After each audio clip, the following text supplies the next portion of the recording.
Alright, everyone. How's everyone doing today? So, today we're going to be playing a little bit of Master Duel. It has been a while since I've had a little bit of time, and I decided that I wanted to try to do something plain and simple today. I know that there's quite a lot of games that I've actually wanted to play. It's just been a very, very hectic month. Been kind of hard to just exist in general. But yeah, we have time today, so let's go ahead and let's try doing something different, shall we?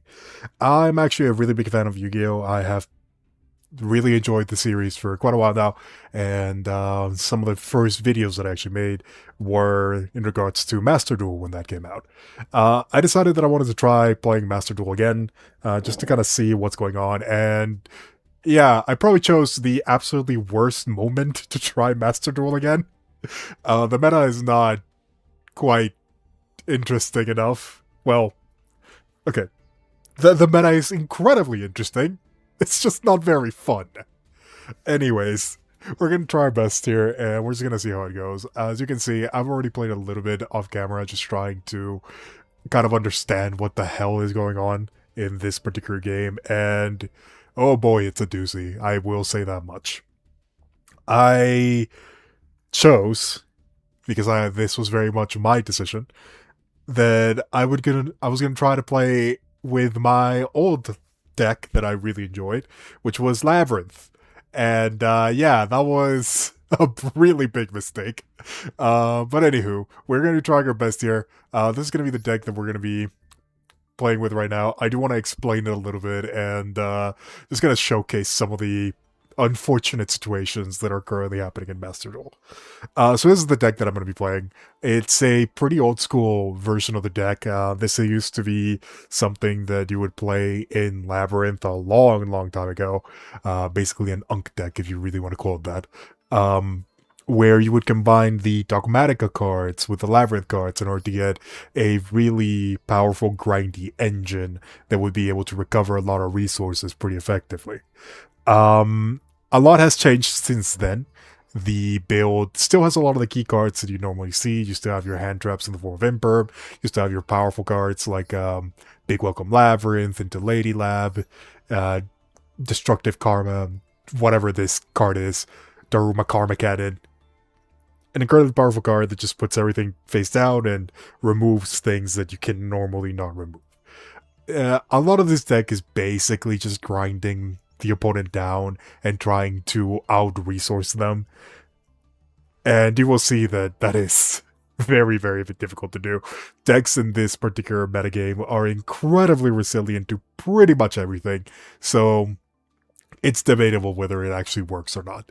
A lot of the core of this more modernized version does actually come with the additions of additional hand traps, mainly being the Song of Dominators and Dominus Impulse. Dominus Impulse in particular has actually been receiving quite a lot of benefits because it's just Solemn Judgment as a hand trap. That is very, very powerful.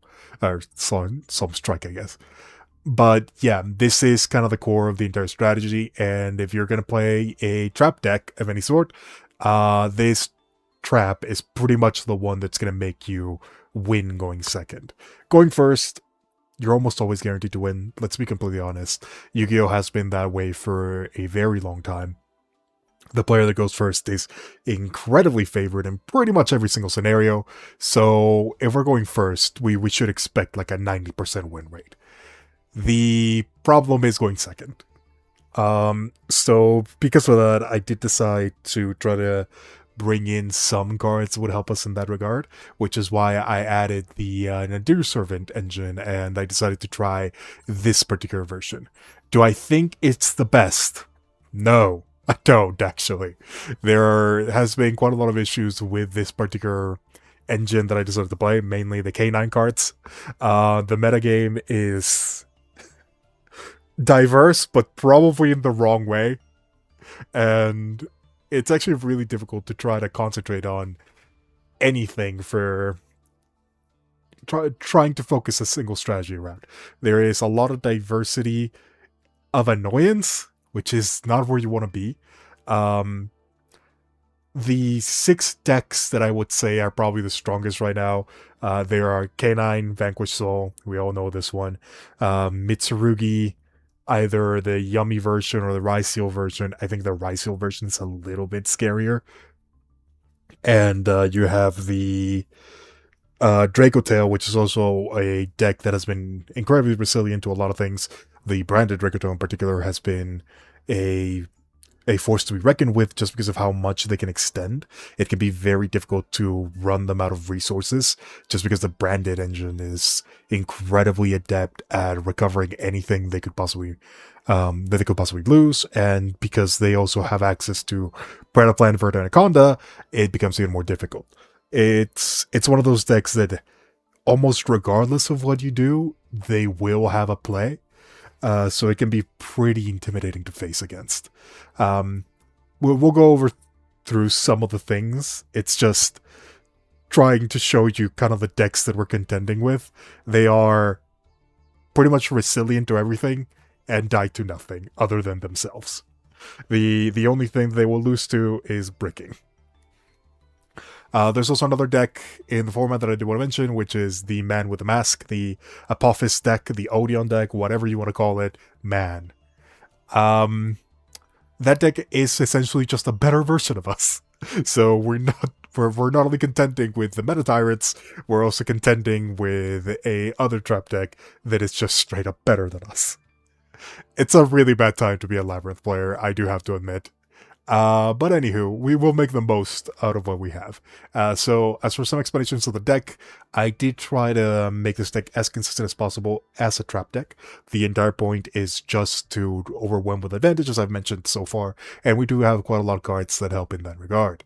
The first one is Nadir Servant. This is kind of our mix of being good going second and being good going first. The entire point of Nadir Servant in this particular deck is that it searches Ecclesia the Virtuous, which then searches a copy of Dogmatic Punishment, and then Dogmatic Punishment is just a really good trap card that we can get access to. Because we also have a send here, we have a lot of different cards we can send to the graveyard in order to get advantages. The main one is Garura, the Wings of Resident Life. Whenever it's sent to the graveyard, you just draw a card. So essentially, Nadir Servant is basically Pot of Greed. That is the entire purpose of this. However, going second, it is also a potential board breaker, because you can send things like Elder Entity Entis, you can send things like Valen, the Skyblaster Musketeer, if you want to get rid of traps, for example, or you can send Aggregator as a way of just negating cards on the field. So it has some benefits. It's not as if there is nothing that... It's not as if it's just a useless card. It has a lot of things going for it, and being able to just put a body on board can also help quite a lot. For our big welcome Labrynth, one of the things you will notice is that we have a very, very tiny amount of monsters, essentially just the bare necessary in order to try to draw as many traps as possible. The reason for that is the other core of the deck, Trapaholic. This is one of the newer cards that was revealed for the Labrynth archetype. Even though it's not a Labrynth card being name, it's basically a Labrynth card, let's be honest here. You can just see it. It's a Labrynth card.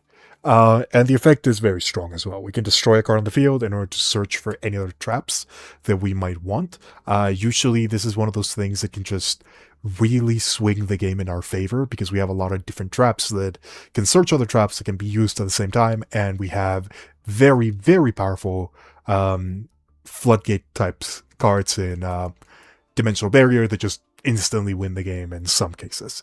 So that's kind of the unfair portion of this. We can go Trapaholic, that goes Song of the Dominators, that goes Dominus Impulse. So one card, effectively 2 interruptions. That's kind of the entire point of here, of this particular deck, which is why we're trying to use that for our advantage. The same deal with Dogmatic Punishment. Dogmatic Punishment has always been a really good card, because you can take advantage of a lot of the extra deck, and that's kind of what we're doing here. We have cards like Entis to just get additional pops. We have Kit Kalos in order to mill cards, because we can mill the Big Welcome Labyrinths in order to get a bounce. We can mill Transaction Rollback in order to copy another one of our big effects. Usually an impulse, double impulse against most decks will just win you the game. It's actually really difficult for a lot of decks to go through a double impulse, which is why we're doing it. It's the entire point of the deck. Double Song on the Dominators can also be really helpful as a way of getting even more advantage. One of the things that I really considered going for was actually running a single copy of Dominus Spiral, because it is just a very searchable compulse, which is something that can come in handy. I do think that there is some experimentation that we can do there. Same deal with Dominus Purge. It's just the hand effects of these two cards are incredibly game ending for a strategy, which is why I'm a bit hesitant. It is something to consider.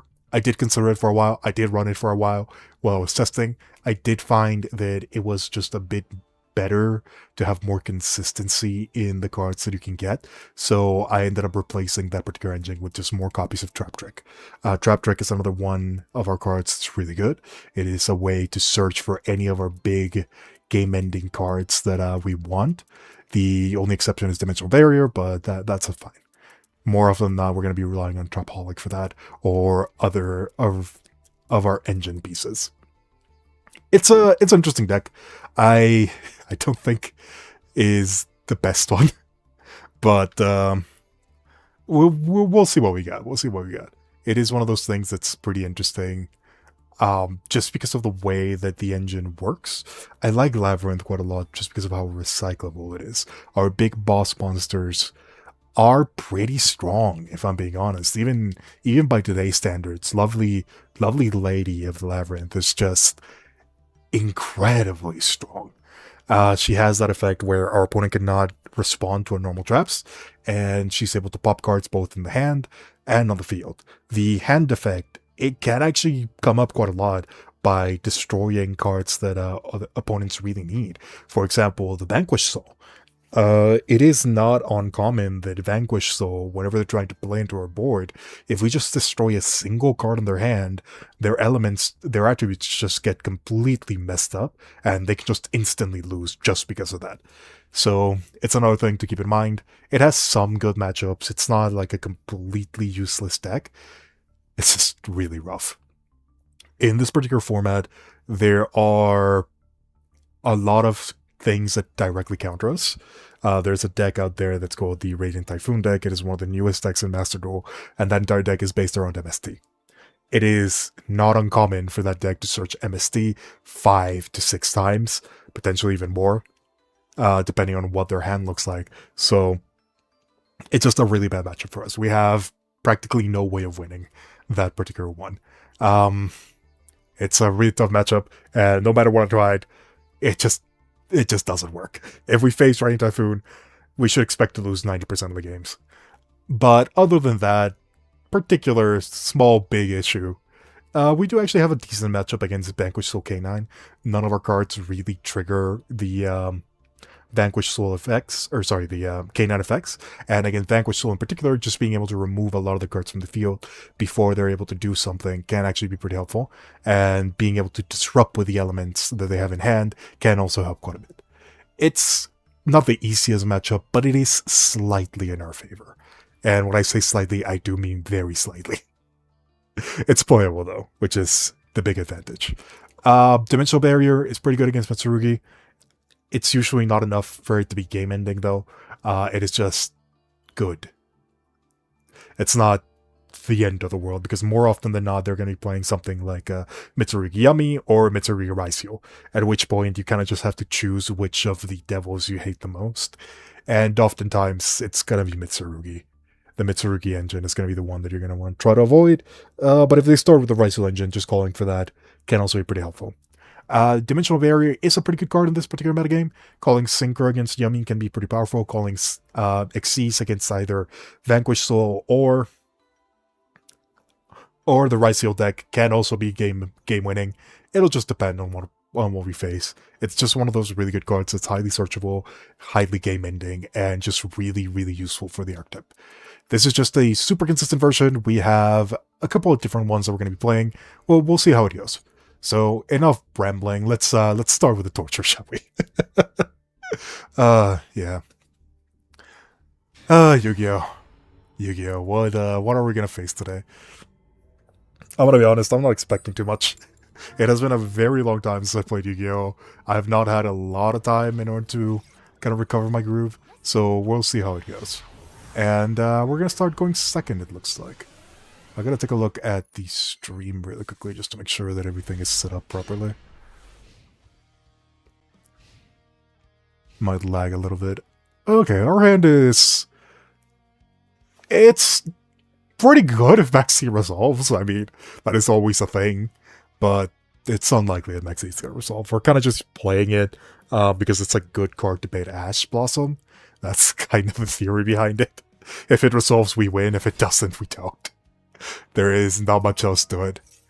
Let's see. So they're going to be starting with Noroi. We're just going to wait until they actually activate the ability.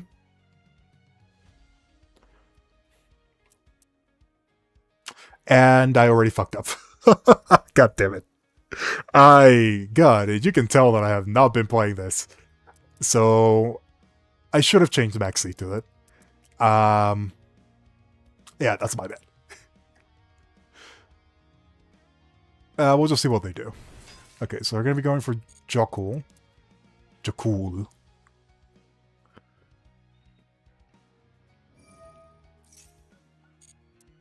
And they're going to be using the Jakul to go into what exactly?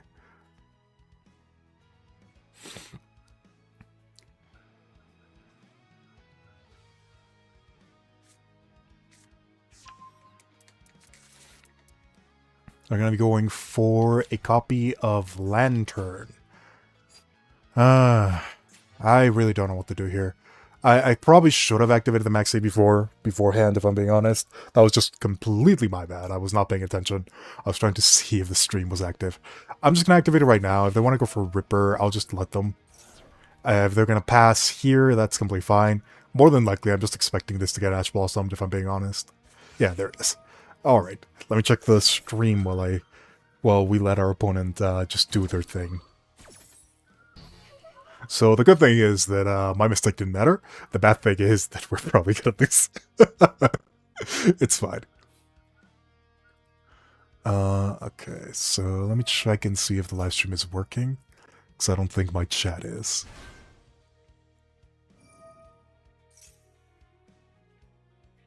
Alright, so live stream does seem to be working pretty well. I'm just gonna make sure the chat is working properly.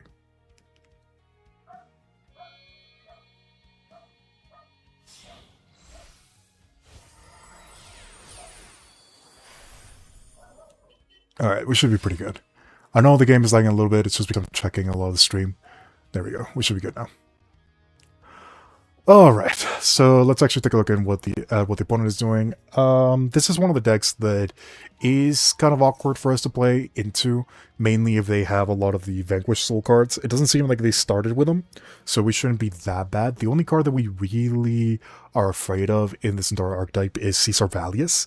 Caesar Valius is the one card that really disrupts a lot of our plays. Everything else doesn't really matter because Lady Labrynth, she can't be targeted, and most of the Vanquish Soul interruption is based on targeting. She also can't be destroyed, so the one that isn't, which is the trap, it doesn't matter against us.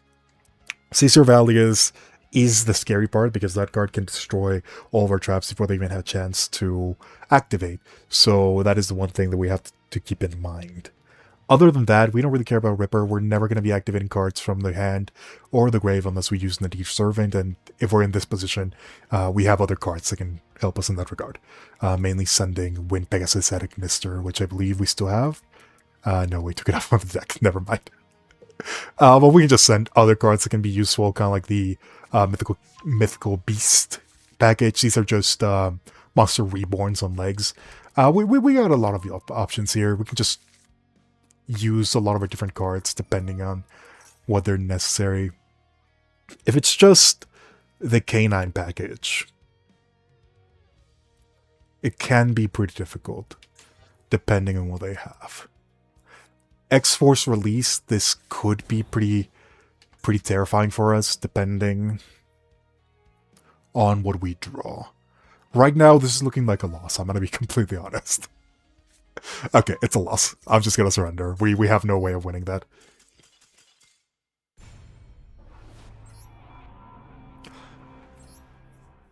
If we had a different hand, maybe it would have been a good idea to continue. But yeah, that's just too much. The Holy Sue, more than likely, they're going to have enough elements because they can search one with... they've already searched for a couple. They can just go for another rank 5 XC, and they can already pop one of our cards before we even were able to go through. There's this... It was just not a reasonable expectation. We do have a good matchup against them, but if they manage to bridge everything together, then it's just kind of impossible. So for this one, we are going first. Yeah, we're just going to set everything. This is a little bit scary because it is a potential that this is a going second board breaker build. And if we're facing that, I actually don't know what's the best option. I think because I am expecting some board breaking, I kind of feel like I want to go for Welcome Lab, just in case. We'll wait. We'll wait.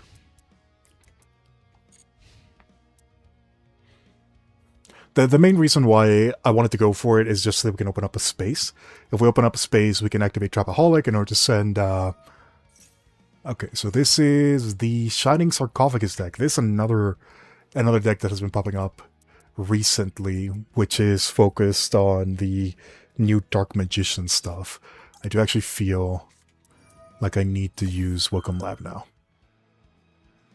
If this gets hatched, that's not that big of a problem. Oh, okay, we just lose. Lovely. This is another thing that's kind of in the meta right now. A lot of people are running double red reboot, which is devastating for trap decks. That is actually one of the reasons why I decided to run 2 copies of Solemn Judgment, because it is one of the only cards in the entire game that we can use reasonably that stops red reboot. We just didn't draw it there, so yeah, we just lose. Oh man, it's a really bad time to be playing Labrynth, isn't it? A lot of our games are going to be like this.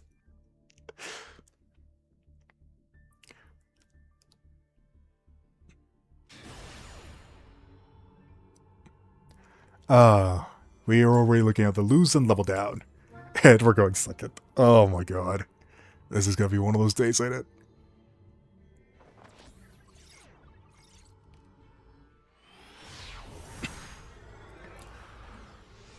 So let's see what we got. Alright, this is not usually what you want to see. One of the problems with this particular engine is that if you draw Dogmatic Ecclesia plus Nadir Servant is not live. We are only running a single Ecclesia. So that is going to be a problem. That is Crimson Resonator.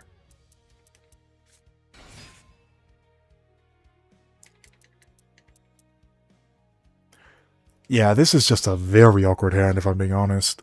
If we don't stop the big Resonator from coming into the field, we kind of just automatically lose. Just because Nadir Servant is not live. If Nadir Servant was live, we actually had a pretty good option here. I actually think that I have to impulse this, which is really bad because we don't have a trap engrave. And it also turns off the Ecclesia engine. I don't like my options here. I have to do it. If I don't, it's just... Our chances of winning are pretty small if we don't use the impulse there. The Ecclesia, she's dead now. She's not going to be searching, but she can still special summon herself. And, oh, okay, that's decent enough at least. We still have some options depending on what we draw. A second Solemn Judgment. That is not great. I think what I want to do... I know it's weird, but I think it's correct. Because... I'm going to summon the Ecclesia. Well, I have no effect because of the impulse cards. But I also... God damn it. I forgot. It's only activated effects. So the effect where she can't die, that still remains. You know, I actually ran a copy of Artemis, the Moon Maiden, in case this particular scenario ever happened. But in my 10 game run with this, it never happened once. So I just kind of assumed that it would be fine to remove that for something else that would be a little bit more useful. Mainly this card right here, Placing Bombardment Beast, is just a card that works under impulse that we can just activate. Yeah, I don't like my options here. This is a disaster already. Oh my god. So the good thing is that we're both using really bad decks. So let's see. What does this one do? I don't think I've ever seen this one before. In your hand, you can summon another card from your hand or special summon it. Start face a monster you control that has a level. Send one Fiend Tuner from guard and deck, and then you can increase. That seems completely fine, actually. We're just gonna let that go. Even if they send something that can revive itself, I think I actually just prefer if they do that. Okay, so they're gonna go for Vision Resonator. They're gonna go for the other card, the one that allows them to search. I think if I'm gonna negate something, it's gonna be that one. Yeah, that one, Crimson Gaia.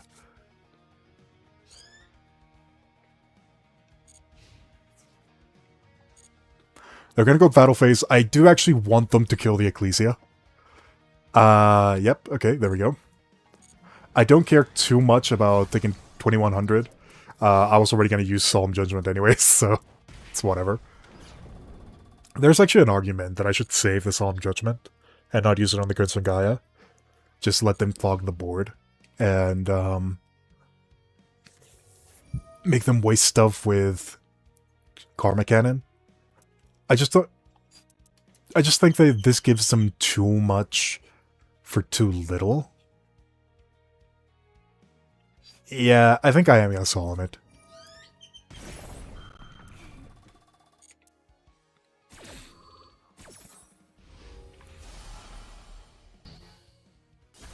I'm feeling very confident that Karma Cannon can stop any other plays that they might have, and our second Solemn should be fine. Now that we have the Ecclesia engraved, Nadir Servant is live again. I'm hoping that we can draw some of our engine with the Garura, a second Derma Cannon. That's actually pretty good. Even though this looks bad, I feel pretty confident. Okay, so this is probably going to get an Ash.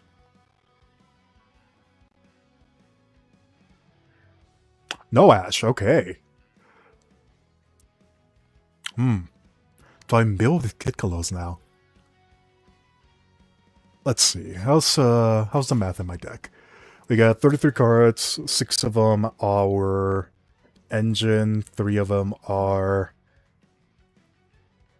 We have like a 50% chance of hitting one of the cards that we want in grave if we go for Kid Kalos. The draw is also pretty useful though. I think I might actually want...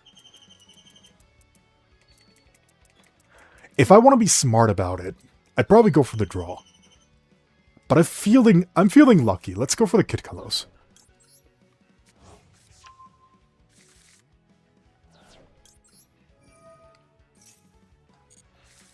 It will just hit. Which did not hit. Oh no. Oh no, that's devastating. I guess it's still fine. It's not the end of the world yet.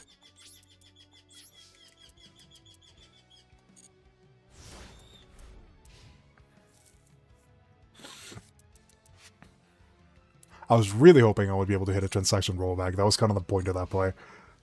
The draw would have given me a imperm, it looks like. So that still wouldn't have helped.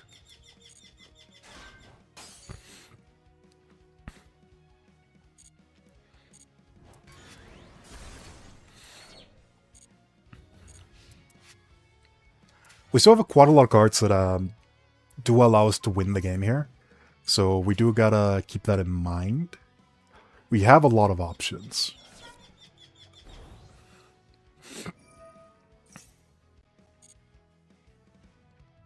I think this time I am gonna let the Crimson Gaia resolve. Even though I probably shouldn't, because this is one of those really good effects that can just snowball the game. Oh man, this is tough. Crimson Gaia resolves, they search for the Resonator card that special summons itself. They can then try to synchro into the higher level cards. I think the levels are pretty awkward because of the way they've had to increase. It's a difficult decision. I think, given how little resources they have, I have to solemn this.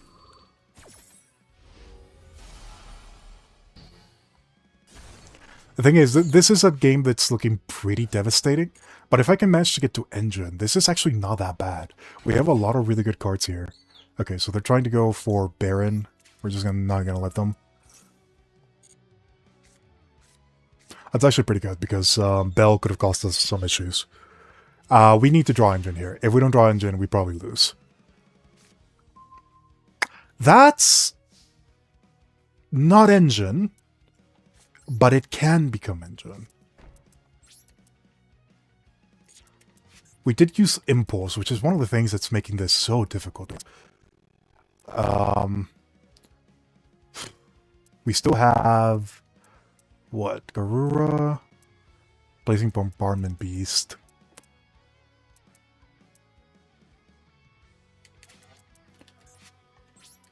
Man, if just one of our mills was different, we could have gotten something pretty good here. We really just need to see the Labrynth part, if I'm being really honest here. I think we're still in a really good position, because whenever they flip over anything, yeah, that right there, we can just go for Punishment, and we'll destroy the Red Rising, and we'll use Veilon to destroy the Bell, which will get rid of their Tuner excess. They still have a lot of cards so they can draw. Wait, that works? Yep, I guess it is Monster Effect in the main phase.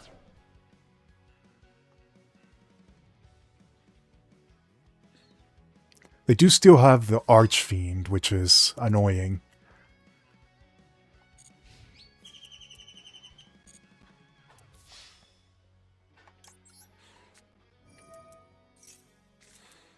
Unfortunately for us, the game is kind of completely out of our control now.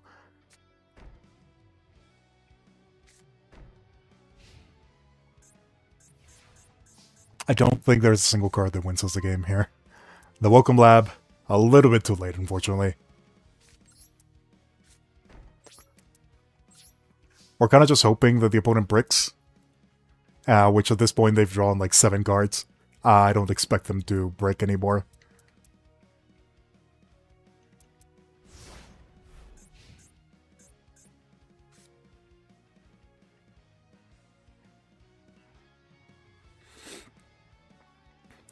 The one advantage that we do have here is that we still have interruptions. It's not like we're completely out of gas just yet. If they have a way to negate Welcome Lab, we just lose on the spot. If they don't... okay, so we're going battle phase. We are going to activate Welcome Lab. If they negate this, we just lose. Yeah, there it is.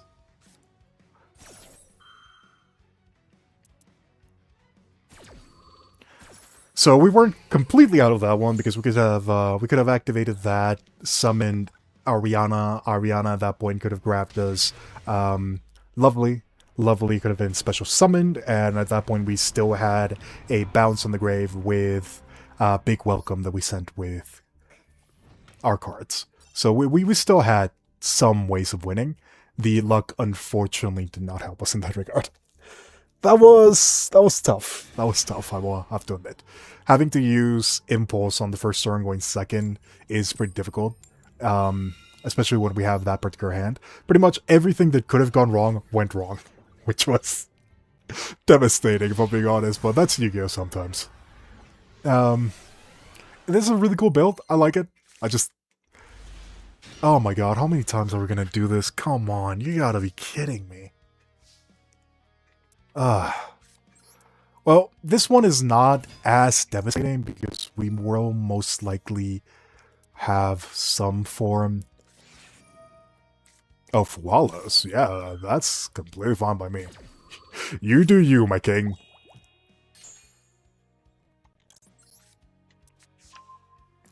Okay, so this is not that bad.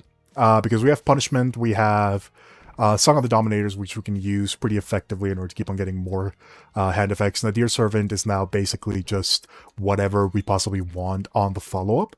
We just got to be able to survive the follow-up, which does not seem that particularly difficult with this combination of cards.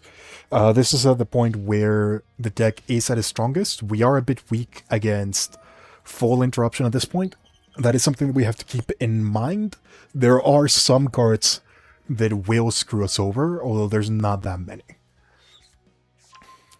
Okay, so they're doing the Exodia stuff, which I think is fine. Cannot be destroyed by spell trap effects. That's fine. We don't care too much. We still have ways of dealing with that. That's also fine.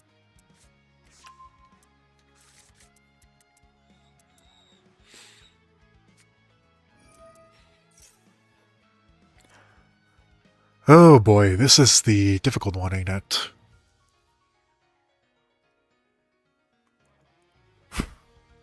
I have no way of stopping this from resolving. So they're going to get one negate. Pretty much regardless of what we do. I'm just trying to think right now what is the best case scenario. So we have to let it resolve. They're threatening a bit too much. I think what I want to do here is I kind of want to get Song of the Dominator to resolve in a way that I can get Impulse.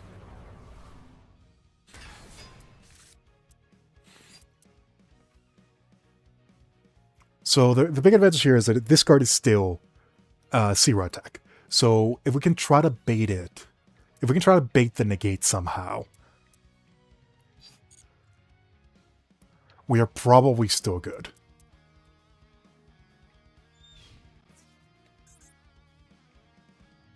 Okay, so this is the decision point, the inflection point, if you will. Do we bait with Daruma? Yes. I think at this point, Daruma Cannon is the liability.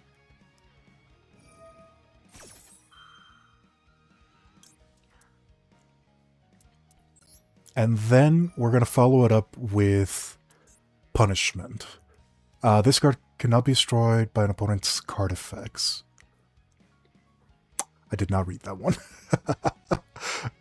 But that's fine. We actually have a different way that we can do this, which is by targeting the shield. We're not going to destroy it, but we're still going to send. So we're going to be sending a copy of Enigmaster Packbit, which will trigger so we can push the Exodia into the back row. And we're going to discard her Lovely. That also means that our Song of the Dominators is still live. The extra part here is that we are locked out of the extra deck, and our Nadir Servant is still not live. Oh boy, this is the unfortunate part about this particular engine. You really want to have another card to search with Nadir Servant. I just didn't think we would be in this particular situation that often, and it's been 2 games in a row. I did math this out, by the way. The chances that this happens are 2%. They are that low, and we got them twice in a row. So, yeah, we're just in a really unfortunate situation. We're not out of it yet. They do not seem to have a lot of plays which is pretty useful for us in particular. We still have Songs of the Dominators, which once we trigger, we can special summon our Lady Lab, which we can still use for a Dominus Impulse. So it's not completely lost.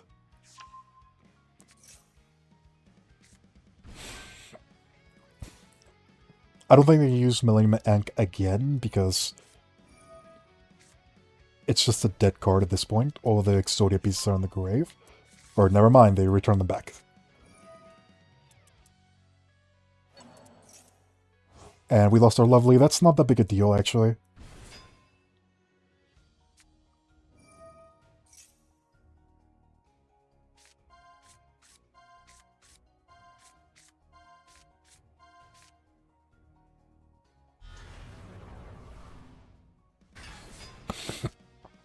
I think we are barely gonna survive, which is not great.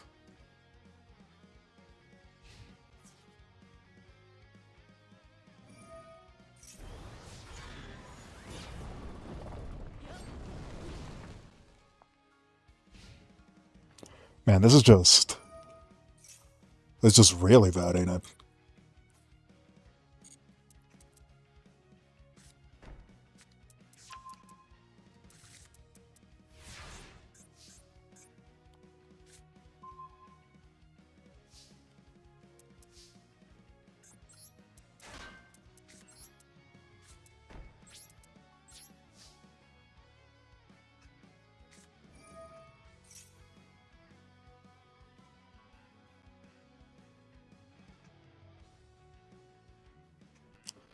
Yeah. Yeah. That's just the end of the game. Fucking hell.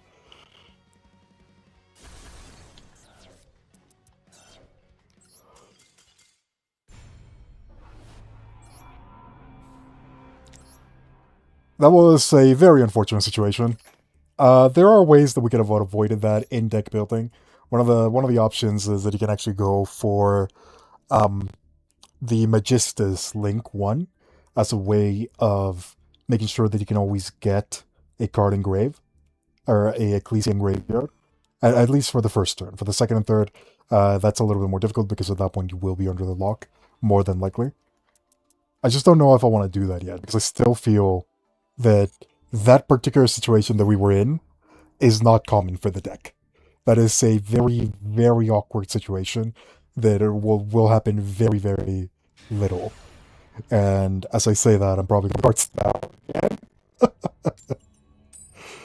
Yep.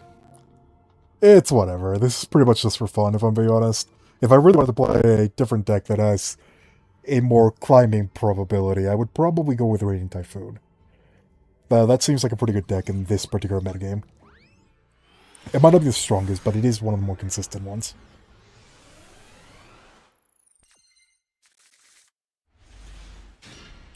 Okay, this is not that bad of a hand. We have access to some pretty good engines, some pretty good hand traps here.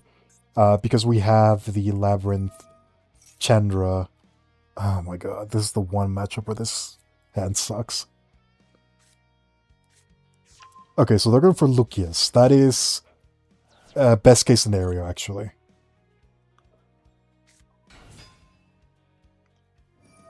So this is what we're going to do. They're going to activate that. We're going to go for Song of the Dominators.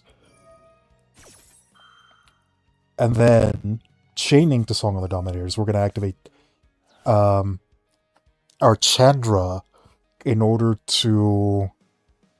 we're going to go for Trap Drag, because I kind of want to keep Engine just in case. This will allow me to set a card. We're going to be setting Welcome Lab. And because there's a trap on the grave, this is going to allow me to search for Impulse. So this is one of the cheeky things that I really like about this particular version of the deck. It is not that common because we only run the one Chandra. We kind of run Chandra specifically for it to be just a Sinister Serpent. Just a card that we can constantly keep in hand. Okay, so they're going to go for Branded Fusion. What is worse for me? If I let them go for Branded Fusion or if I let them go for Rahu, it's probably the Branded Fusion.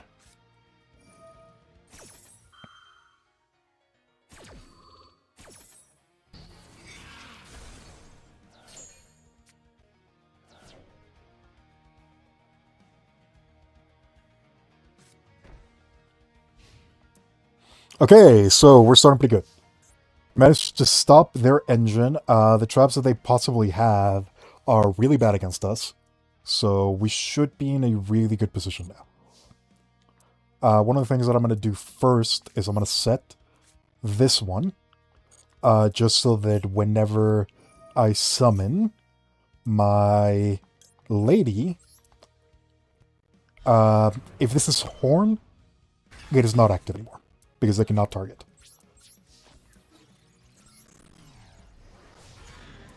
So we're going to destroy the Lucius, and with 2 cards in hand and a Solemn Judgment on my side of the field, I am actually feeling pretty confident here.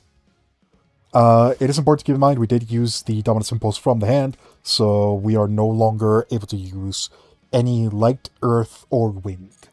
So just keep that in mind for our Sense if we do go for Punishment. And there we go! This is actually one of the better matchups against this particular... for this particular deck, Dracotail is one of the ones that this version of Labrynth is pretty good at dealing with, because we have both the... we have both the Dimensional Fusion and we have the ability to play a lot of impulses. That is one of the versions where you can see impulse being really, really effective. And that was specifically because of the Labrynth cards. I did want to use a version with a lot more furniture rather than a Nadir's Servant engine. That was also one of the versions that I had planned. It just ended up making a matchup that was already kind of spotty, mainly the Vanquish Soul matchup, into a matchup that was unwinnable. So I kind of decided against that one. In this one, we're actually going to be going for Ariana, because I want to get my Lady Lab online. We're still going to be using Nadir's Servant. That's completely fine. Actually, that does not matter at all.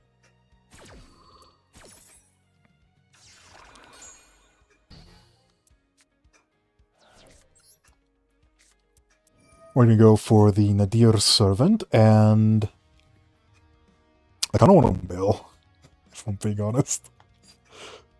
So the big advantage about the mill... it's only kind of good if we hit exactly rollback. Okay, so the draw... We already have Engine. We have Impulse. The draw is a bit random.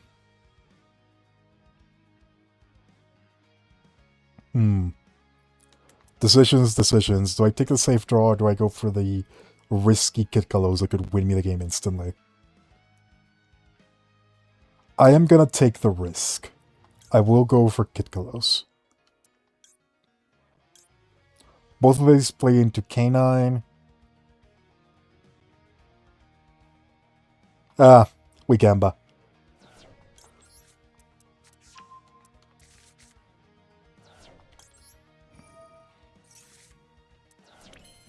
That was a pretty good draw, all things considered. It's still not great, because we milled the Welcome Lab and the Big Welcome, so our Trap Trick can no longer search either of those. We still have some ways of making that work, though. It is still just better for us to have those cards in gray than not. Because now we can recover the Welcome if we're able to stop the enemy. The only card that we have here that is pretty high impact is the Daruma Cannon. The Daruma Cannon is going to have to put in a lot of work. The Dominus Impulse is pretty big, but it's going to be matchup dependent. And we still don't know what we're fighting against. Okay, so this is Dark Magician.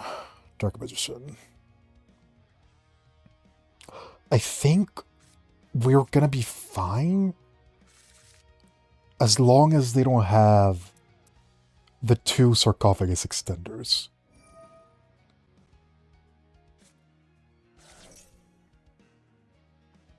I really don't want to use that just for that.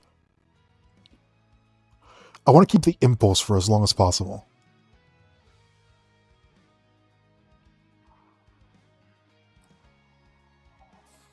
Yeah, I think I'm going to let that one resolve, and instead, I'm going to toggle on, so when they summon it, I'm going to Daruma Cannon.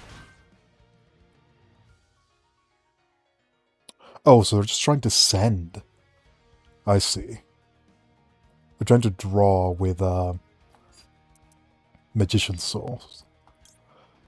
I think this is still a good position to just not let them.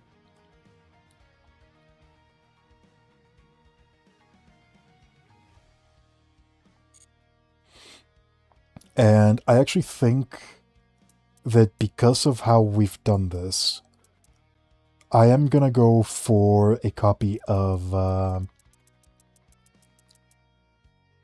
Punishment. Yeah. We're gonna go for a Punishment.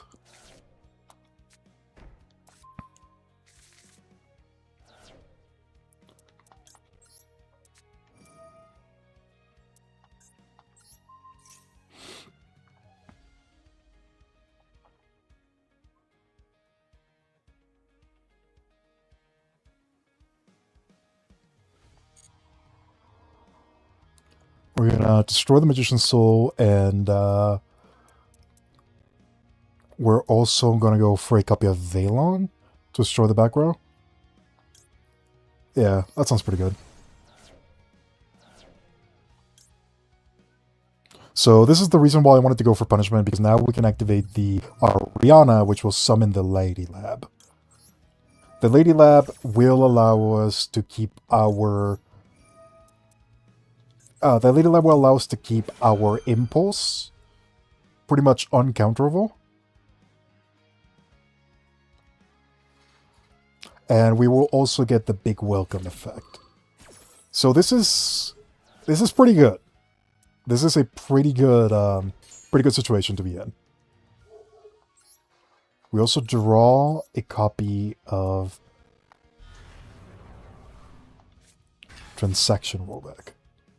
The only negative about this particular play is that the Ecclesia is now no longer live. Okay, yeah, this is completely fine. Oh wait, why can't we impulse? Am I missing something? We trap tricked. God damn it. Ah, that's annoying. I forgot about that.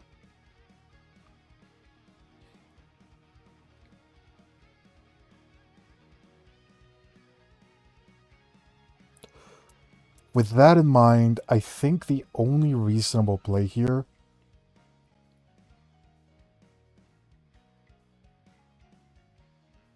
is to just let it pass. Yeah. They're gonna Dragoon this turn.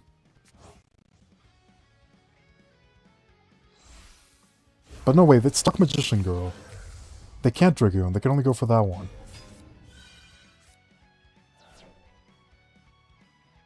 That's fine, right? Because this is not gonna kill.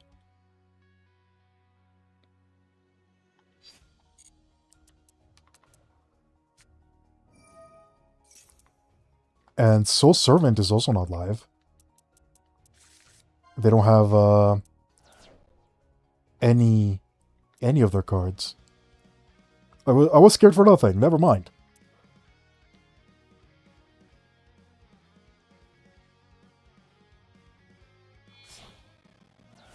They're going for what? Verte?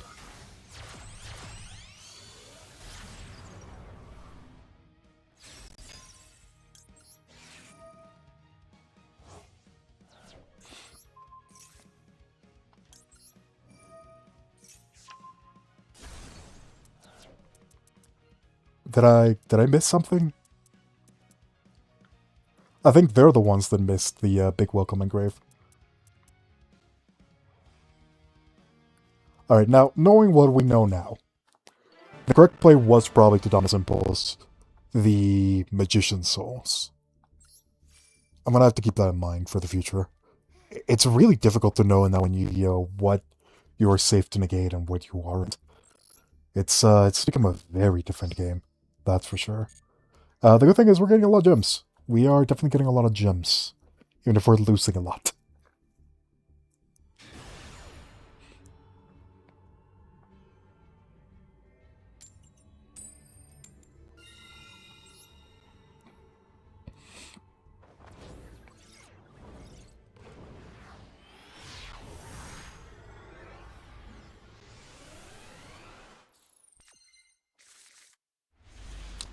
Man, we are seeing our bricks a lot in this version.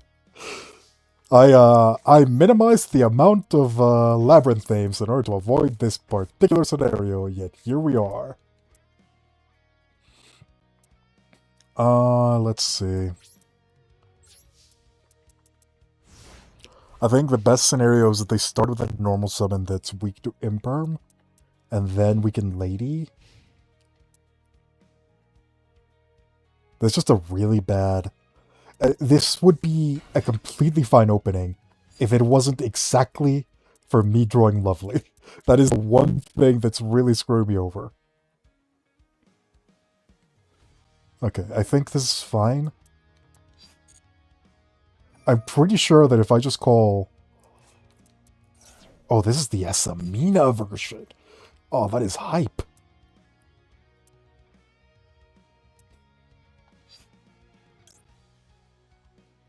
I know this is awkward, but I think it's still the best play. What other card can I imperm from White Forest? They already normal summoned. I'll set into Raciela. I'm gonna wait for a potential synchro. I think that's what I'm gonna do. I'm really tempted to just do this now. Because there's a very small chance they're trying to dig for a different card. That's fine. Philly Devil. Let's get the white Diavel Star, Diabeels.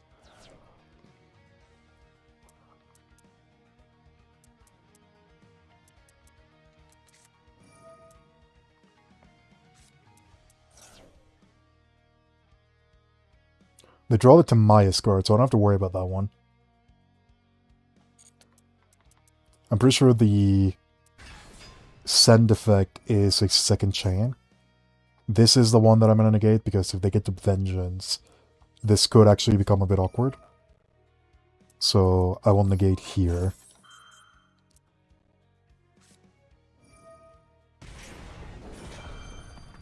You have got to be kidding me. We just lose now, right? Well, that's, I'm not gonna give up just yet, because technically, oh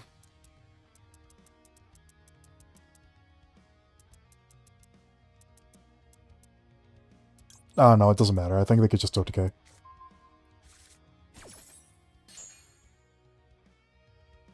I'm gonna be really annoyed if that's the card that they drew off of the Rusia. It probably isn't. It's just... the frustration is there. This is the second red reboot that we have lost to. This is annoying.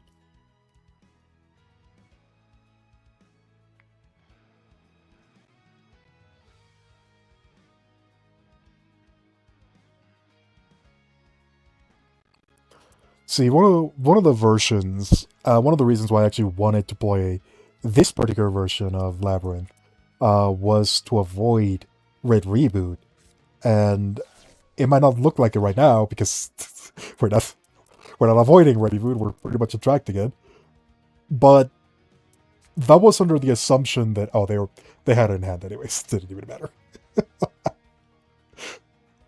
I actually don't know if they can kill, which is the disappointing part.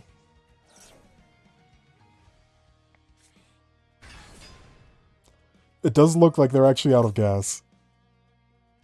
And they're 300 off, I think.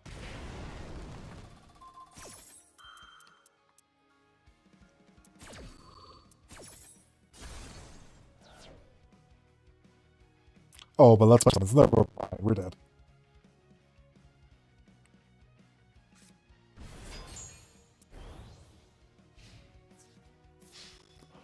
So yeah, back to what I was saying. One of the reasons why I wanted to play the Dogmatica engine was because it's actually one of the few ways that you can play around Red Reboot by using a interruption that's not a trap. That card, however, does not exist in Master Duel yet, so it is unfortunately not something that we could have played around. Um, the card is Dogmatica, or well, I guess it's just the Fallen and the Virtuous. It's a card that released fairly recently in the TCG, and it has definitely changed the way that you build a lot of the meta strategies. And that particular card is actually really good in this version of the deck, because you can send a version of Albion to the graveyard with Nadir's Servant, which searches for it at the end phase. This is really good because not only does it play around the Canine stuff, it also gets you the Fallen and the Virtuous engine, which is just a continuous spot that you can just keep on using over and over again, because it pretty much recycles itself over and over. It is just a really helpful engine that makes this version very resilient and a lot more powerful than what we are playing right now. Unfortunately,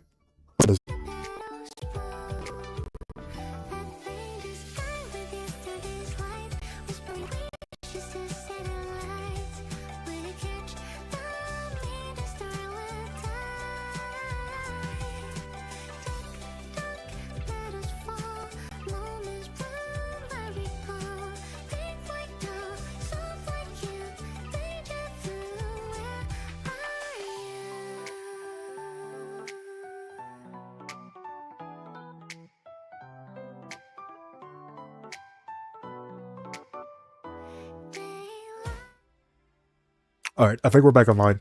Apologies about that. We had a little bit of an issue with electricity, but it should be good to go now. So, unfortunately, as I was saying, we're not really having the best of lucks right now, as you can probably tell from the stream going our way as well. But yeah, we're trying our best. We're trying our best here. So, let's just go ahead and continue here. One of the things that I was mentioning about the version of the deck is that I really do like this version. I think we're not having a lot of luck with it, so I'm going to be bringing something slightly different. This is an even worse version, but it is significantly more sacky, and it's interesting at least. So we're actually going to be trying to build Mina Labrynth with Reasoning and Grass Looks Greener. This is just a pile. I don't know what to tell you. I don't expect to win games with this, but we're not winning games already, so might as well have some fun, right? One of the things here is I would probably want to add one more of that, and there we go. Realistically, I want to add one more Asamina, like the actual big boss, but I don't have a lot of UR dust to spare, so we're just not gonna do that. If it comes up, it comes up. This is a going first deck that can go second. One of the things that this particular version of the deck runs on, it's on the same axis where we want to have as many traps as possible, but we supplement a lot of that with the Asamina cards in order to not be as reliant on the pure traps. So it's kind of like the same idea as the Labrynth deck, just a little bit more solid. There is no way. There is no way. That's a one-off. Do you know the amount of decks that can play Shifter in this meta? I swear. Master Duel is just trolling me.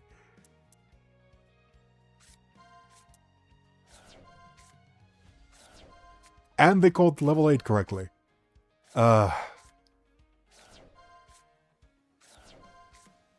You gotta be kidding me. You gotta be kidding me. All my cards. No. Not all my cards. Can I at least get a level 7? No, my rollback. My Black Gold laughs. I don't care about that one. Oh no. Oh no. It's going so poorly. How is this happening? Okay, at least, at a bare minimum, we got the ML star. What is this? What is this? Okay. Until the end of the next turn, so we're still within banished territory. I don't even think I'm gonna go for deception because I'm pretty sure that we lost all of our fusion spells, right? Yeah, we lost both of them. We only run 2 Asaminas, so there is literally no reason to go for this. Betrayal is probably the best card, because I don't even think Slumber is live. No, it is live, the trap effect, it's just not the recovery effect. I think the only option that we have here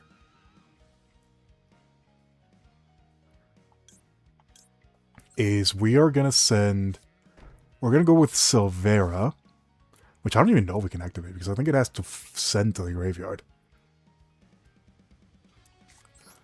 We can activate Termination. And I don't think we lost any of our Labrynth cards, so we're still good there. The Termination is only once per turn, but I'm going to set it anyways. And I'm actually going to keep the rollback in hand. Yeah.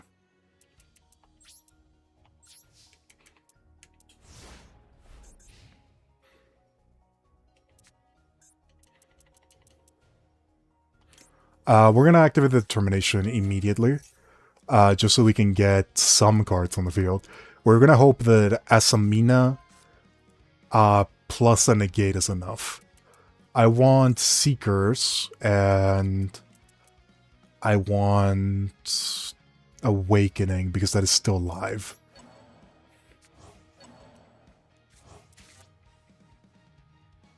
So we're going to go for Saint Asamina. And we're gonna immediately activate the effect. We do not have any other Asamina cards that are live other than Sinful, so we're not gonna go for more Regina. We're actually just gonna go for the negate.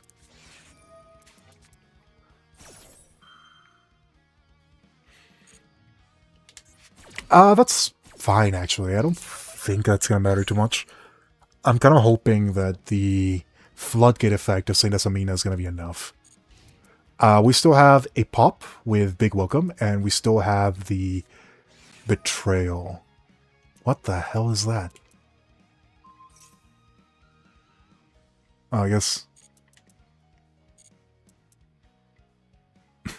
what the hell am I playing against?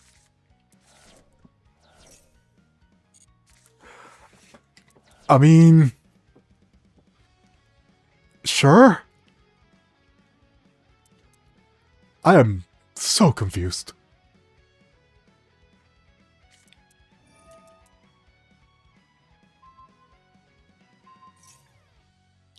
Again, I think I'm completely fine with that. I already only run 4 monsters. Okay, so it's like Kashtira. It's like the troll version of Kashtira, which I think it's fine. We can prevent the level 7 from hitting the field still, even if it is a bit awkward.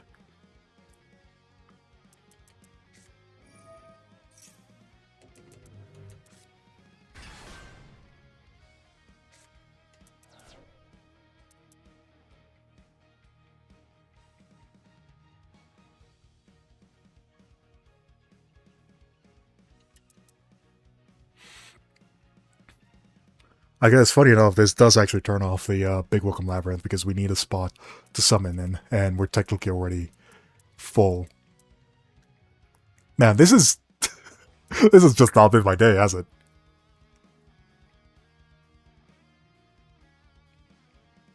I think I'm still fine, though. Because if they go for the Kashtira Berg, or whatever it's called, it doesn't really matter.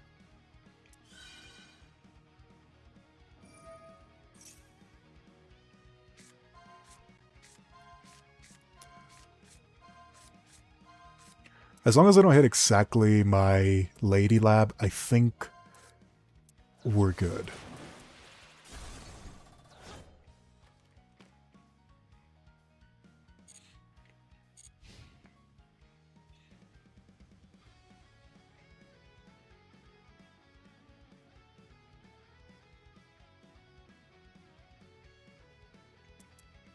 I legitimately think I'm just fine. Because next turn, if they don't kill the Saint Asamina, I'm just going to tribute whatever they summon.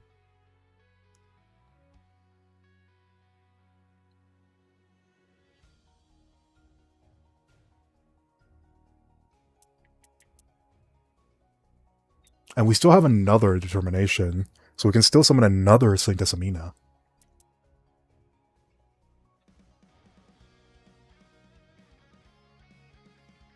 Despite how crazy this has been, I think I'm still in a good position.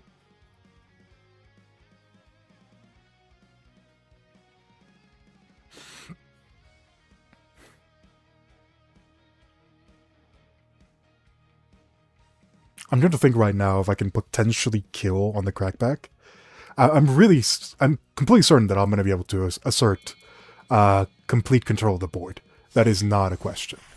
Yeah, so Shangri-La, that's fine. That's completely fine. We can't destroy it, but it's fine. We're just going to tribute over it. And whatever they summon, it's also just not going to matter. I'm not going to activate this because I actually want to keep it in grave.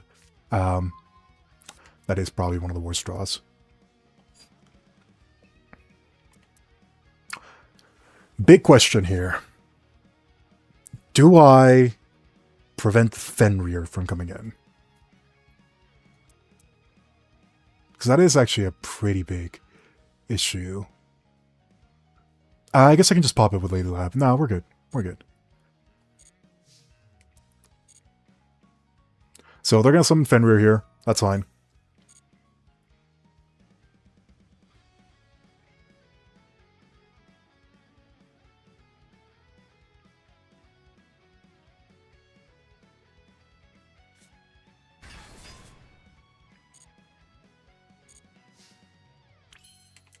So first things first, let's destroy. Do we actually destroy the Shangri-La? I don't even think I want to. If I want...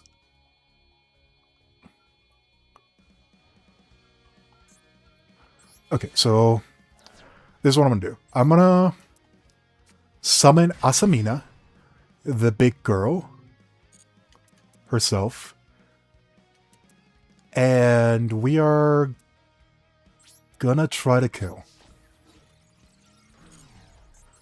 So the way that we're gonna do this is we're gonna kill the Fenrir. We're gonna use Big Welcome Labrynth. Why can I not summon Lady Lab?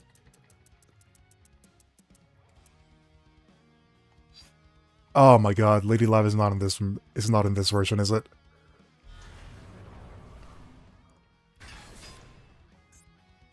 That's fine. I think I still have lethal.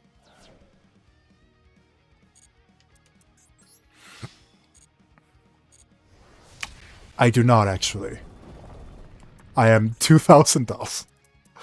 Oh my god. Everything that could go wrong is going wrong. I think it's still fine. I'm gonna go for determination still. Because I do want to get some advantage out of this. I'm still in a position where I can set up board dominance, and that alone should probably be enough. We're gonna go for Trapaholic so we can take advantage of the rollback that we have. And we are gonna summon a copy of Soul Erixion. Not only so that we can recover the Asamina that we just send, but also so that we can start getting... we're going to send another Slumber. But so we can remove one of the ground collapses. That'll allow us to continue playing pretty well.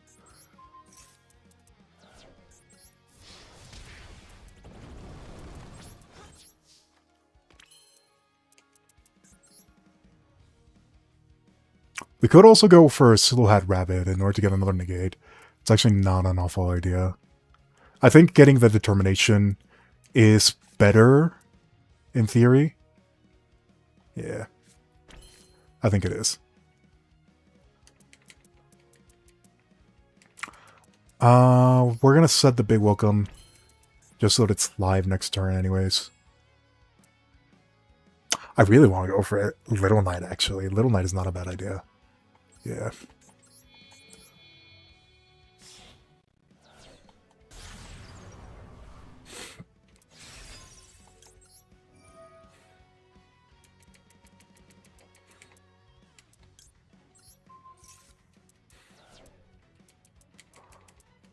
Okay. This doesn't look that bad.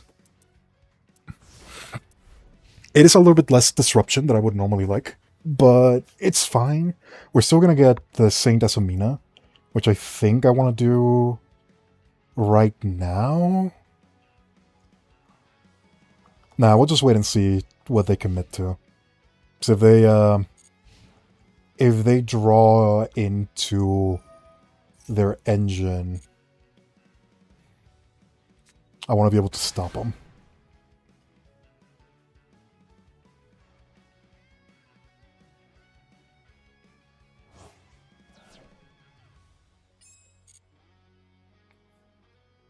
Alright, so far so good. If they just go battle, I think we win. Yeah, they're just gonna go battle. We win. So we're gonna pop that. And we're gonna summon a Morian.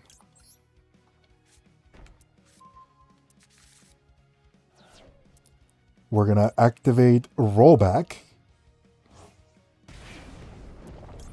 for Determination. And that is gonna let us go for Saint Asomina into more Regina. Which should be more than enough, right?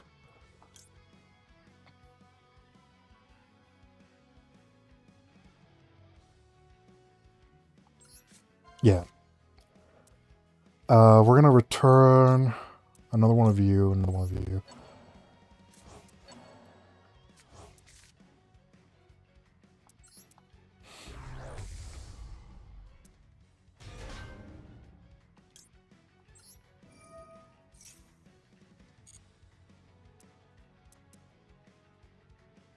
Or do I just go for Erisiction? That would allow me to save the Slumber. Yeah.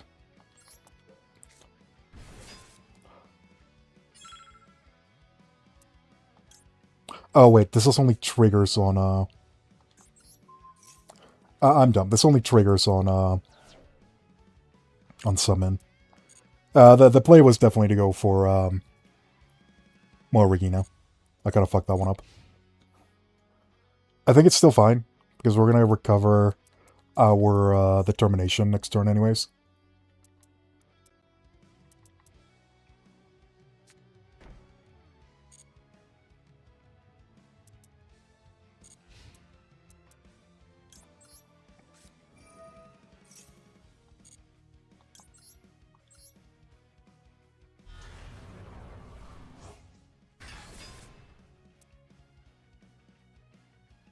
And I think I'm gonna send the Lady Lab.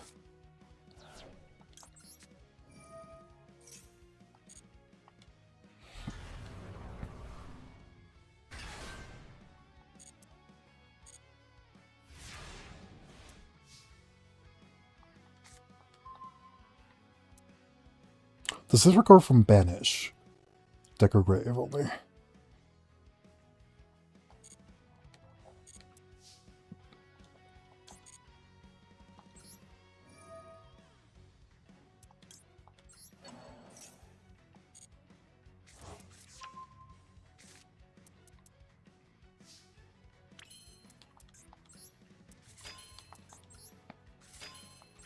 We are just not gonna bother too much with anything. We're just gonna go for Saint Asamina attack. And that should be... Oh, that doesn't reflect? I thought that reflected. Oh, he negates. Of course. I forgot he negated.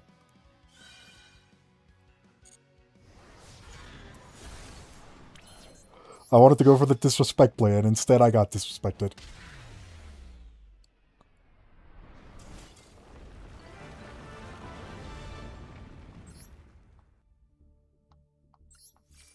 Uh, that was a duel. I don't even know what to tell you. That was a duel.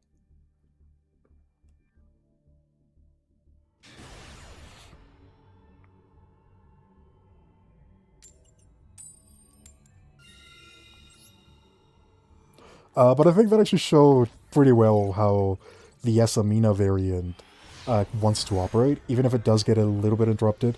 A lot of the advantages that you get from cards like Reasoning is honestly just so massive. It's very difficult for the opponent to recover from that. This is going to be another really good one. We're going to start with Dramatic Snake Eyes Chase. The reason for this is because we can set this Diavelstar Vengeance, which is always counted as a sinful spoil card. So cards like Asamina Debtors are always live.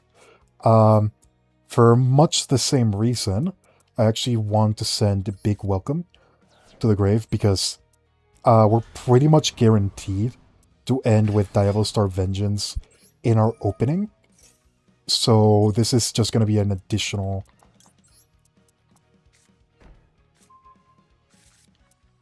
card.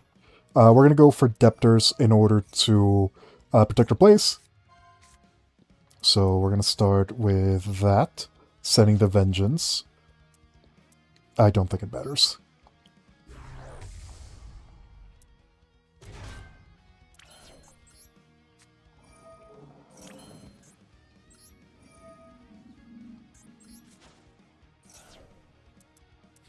So now we can go for Hollow Rasamino.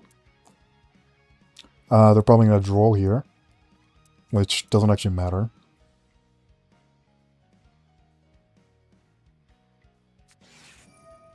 Yeah, that does not matter at all. Oh, fun. I forgot, this burns. For no reason. Honestly, I could have negated it, because I'm probably going to be summoning, anyways. I gotta check, because I'm pretty sure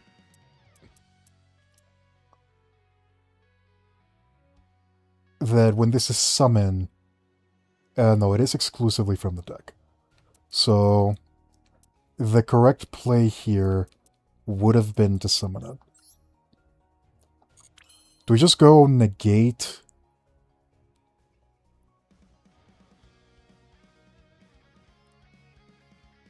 Murcielago?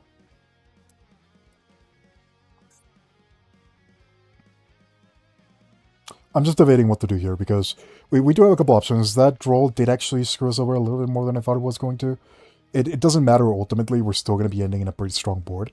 I'm just kind of curious as to what is the best play. Right now, what I kind of want to do is I kind of want to go for the Silhouette Rabbit. The Silhouette Rabbit would allow us to search an additional trap, and it would also... It would turn our negate off. Do we care about that?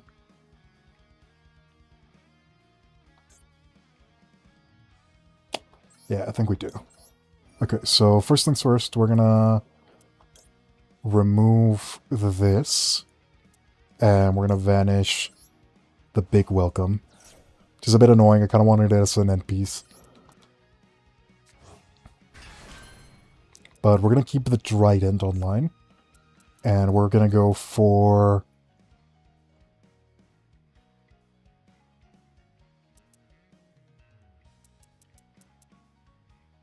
I don't even want to go for anything, if I'm being honest. I guess I can go for Soul Erection just to recover the Debtors. I don't mind that, actually.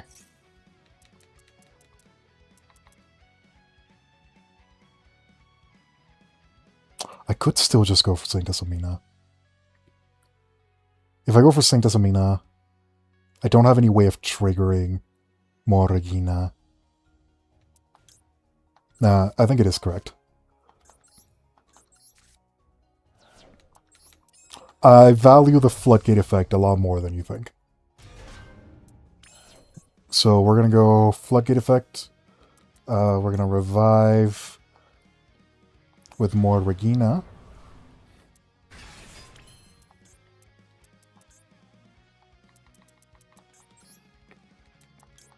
Then we're going to go for Siluhat.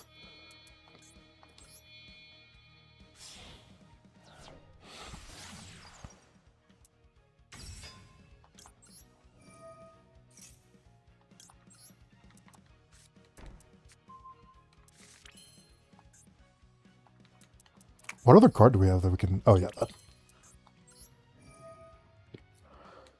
that. Negate or Floodgate? Negate or Floodgate? That is the question.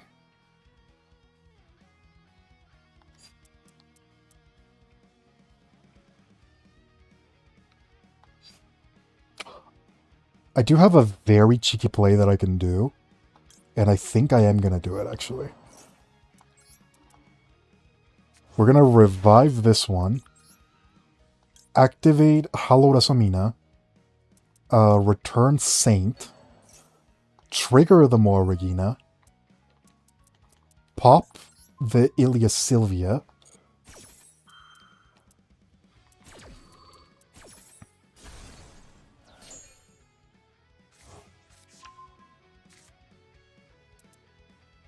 why did that not trigger? Why did that not trigger? That should have triggered! Oh my god, I'm just dumb. Yeah. I've not played this thing in a very long time. I'm under draw.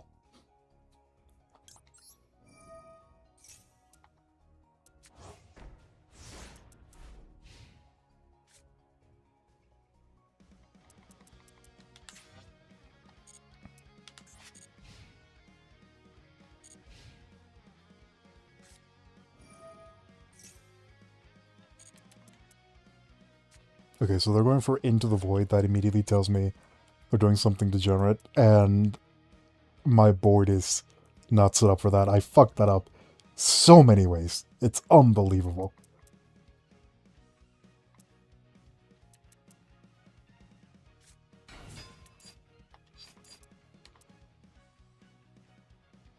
Genroku. I think that's fine.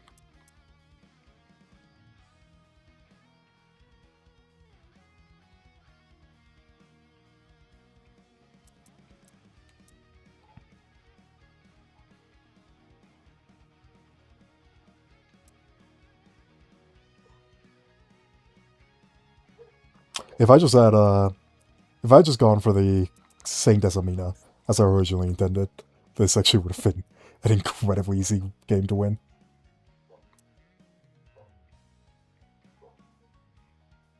This is a folly of my own making, I have to admit. It's just me forgetting. It's one of the unfortunate parts of playing Yu-Gi-Oh! You have to keep track of a lot of things. And it can be difficult, especially when you're playing a deck that you're not really used to. I really like this version. I kind of want to get a bit more used to it.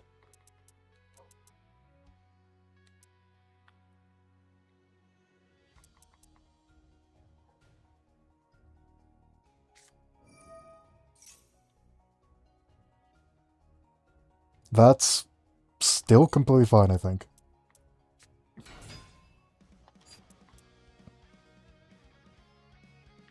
Because none of these cards do anything until they go into battle.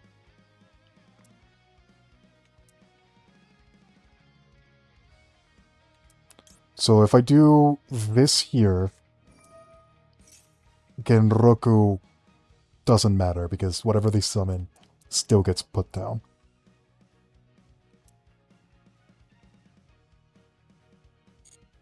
It does suck because I'm going to lose my rabbit, but it's whatever.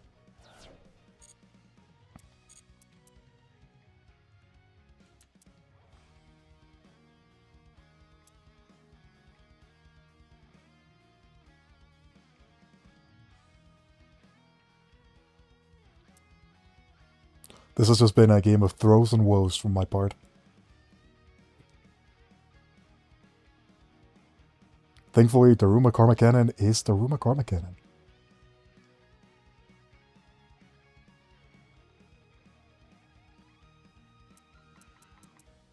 So, what other extenders do they possibly have? Sengen Kaimen is another extender. Oh, they're just going to end phase. Yeesh. That was pretty unfortunate for them.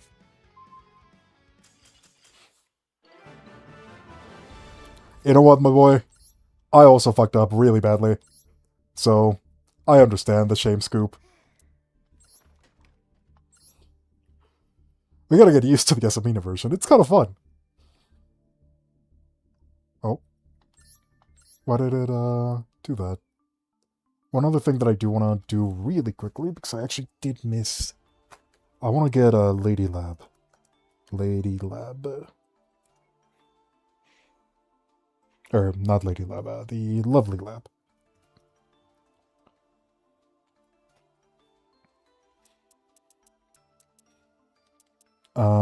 Where is she? Why can I not see her? There she is.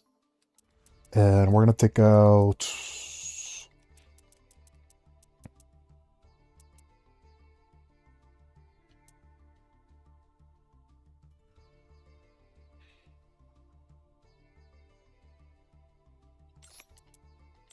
I'm gonna take out the Silhouette engine, actually. I don't think it's actually... it's all that good. Particularly in this meta. I think it's a really good engine, because we are playing a lot of illusions, and if you set up properly where you can actually, you know, not fuck it up like I did, the Silhouette line is pretty good. It ends up with a lot of disruption. It just doesn't work under Droll, and I think every single game we're going to be fighting against Droll, so I kind of want to reduce the amount of failures that we possibly have. Well, I don't know, what do I even add? A second Asamina doesn't really do anything. I guess we can always add a level 11 Synchro.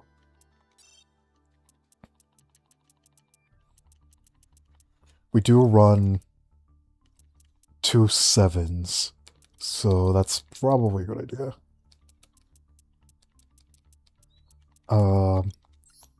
We'll add that one.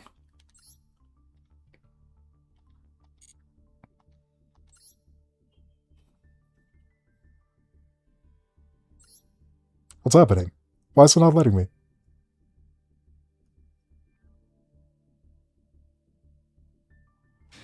Alright, there we go. Win to level up. For the record, I don't expect to actually go into the DC Cup all the way. If I could just get to the title, I'll be happy. We are unfortunately running a little bit out of time, so... who knows how long we'll be able to do this. I do plan to actually have another stream later tonight. Wuthering Waves got a pretty big update, and I still have not been able to check it out properly. I kind of want to do a lot of the story, but I do have some things to do. So I don't know if I'm going to do that tomorrow or later at night.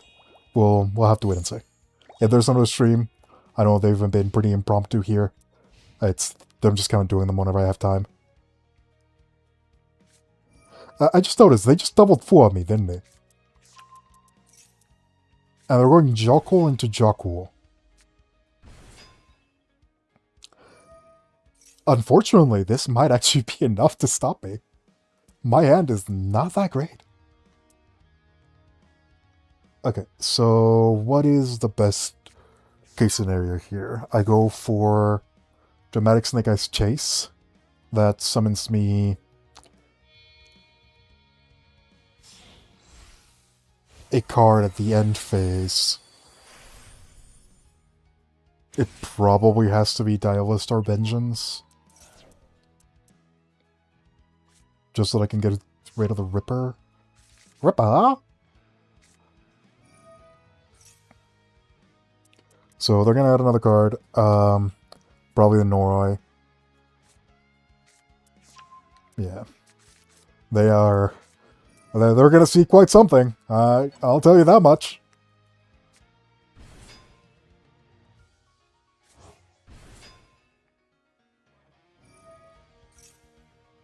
If it's just the canine stuff, it might not be that bad.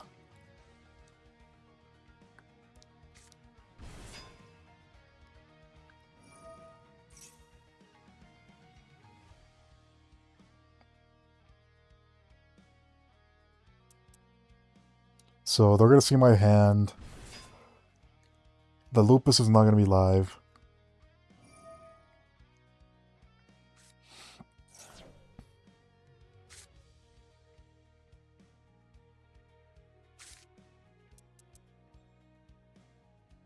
We are kind of depending a lot on the search, if I'm being honest. Again, this is a 50-card pile. I made it specifically so that we would not see duplicates of cards that we can't activate that much. I just noticed, we have 2 Snake Eyes Chase. I only play 2. We're playing 50 cards. This should not be happening.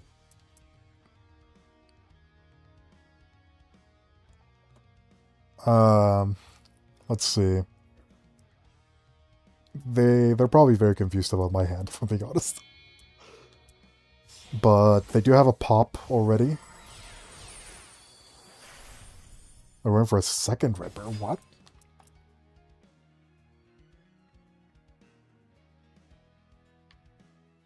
Surely that is not the play.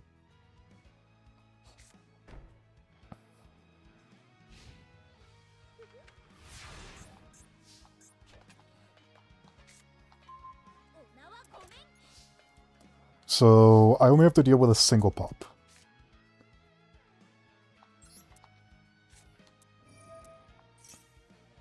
We're going to go for Chase. And I think I have to do Diavelstar Vengeance because they're going to pop it. They just are. So we're going to set here. We're going to set here. We're going to set here. And here. And then end phase.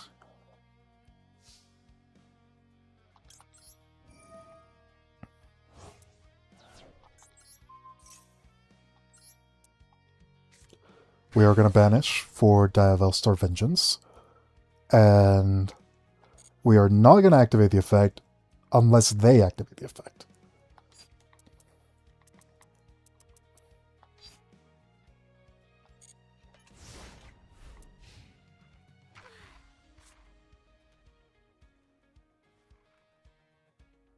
I'm kind of surprised we got this far, if I'm being honest.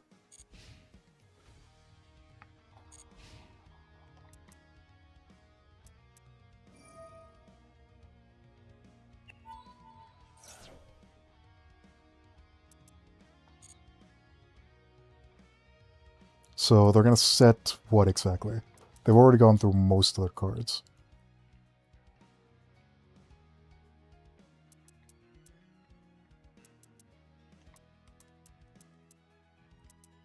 I'm kind of just waiting for them to...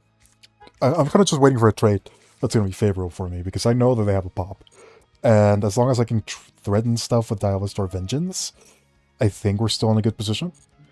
The Trapaholics are not live. I'm kind of just juicing them because they will be live eventually once I go for Black Coat's Laughs. I just don't know what I'm going to be doing just yet with Black Coat.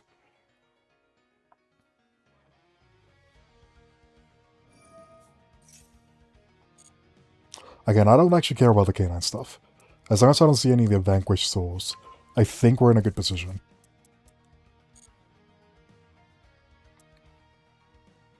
Which is why I'm not really worried. No, none of their cards threaten me directly.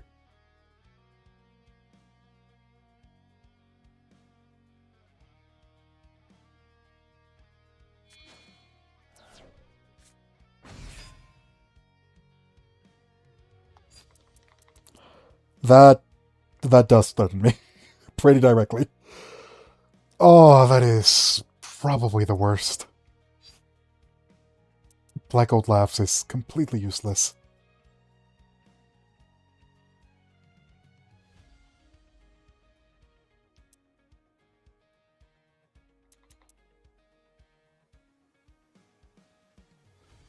My only hope is that they don't have a dark. Because I think they searched the fire, right? They have a, what's that card called? Not Jokul.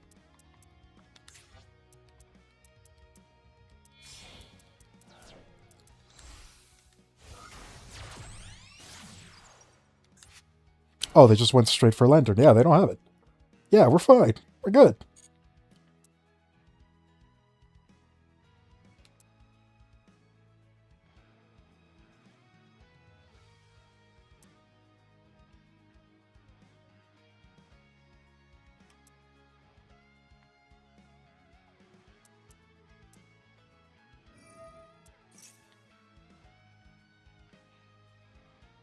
Yeah, I don't think I have anything to worry about. The Holy Suit, that could have been a pretty dangerous thing. But if they don't have any of the, if they don't have any of the cards, it doesn't really matter.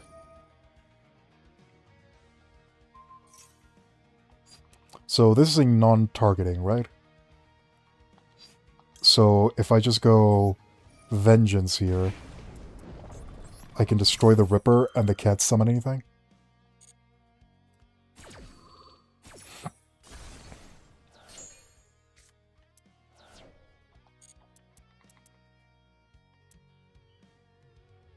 Now I don't care if the Davos Star Vengeance doesn't do anything. I'm good. And because of that, I feel like I actually kind of want to do Subdual as my Trapaholic target, so that I can Moa Regina. Yeah, that actually sounds like a pretty good idea.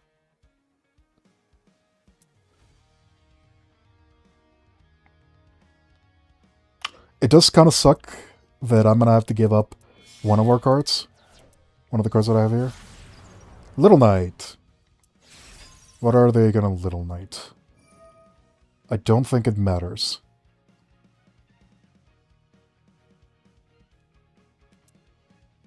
Davos Star Vengeance.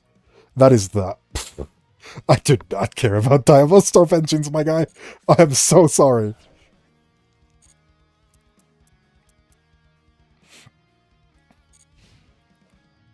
Okay, let's do all of this during the end phase then. We're gonna save the Black Goat Laughs so that I can stop them. Okay, so we're gonna go Trapaholic.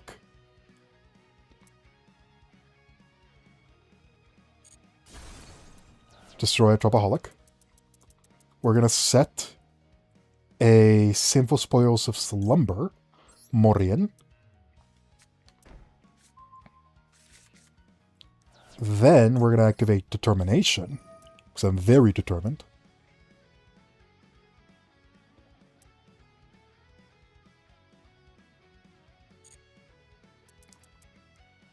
And, isn't this... Does this not work? Why can I not... It's whatever. Doesn't really matter. And we're going to go for Murcielago.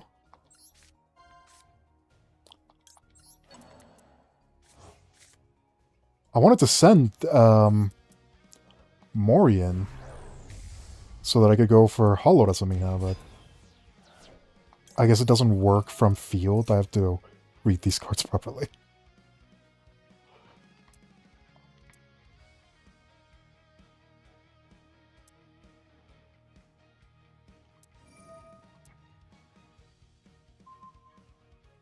I mean, just doing it for the laughs, I guess.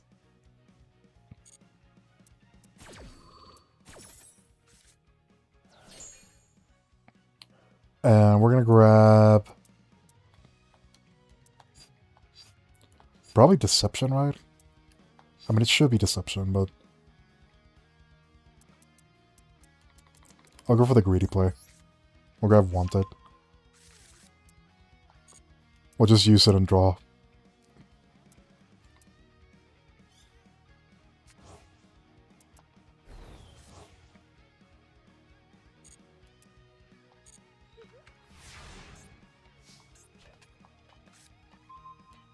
And we draw the Vengeance anyways. So we'll go for Seeker.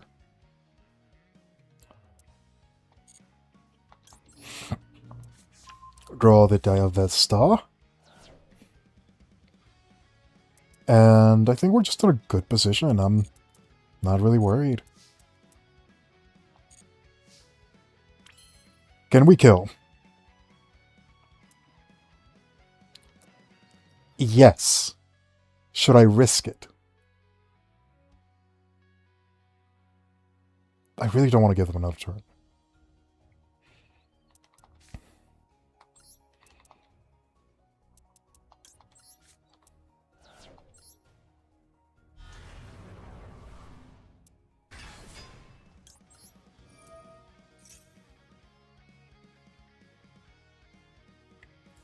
They can summon the Holy Sue, but I can, whenever they go for Holy Sue, I'll just activate Black Goat's Laughs.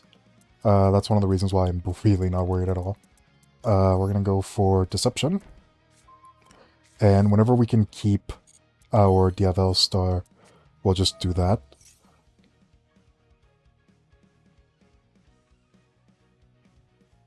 None of the Canine Engine is going to get activated because they're specifically monster effects.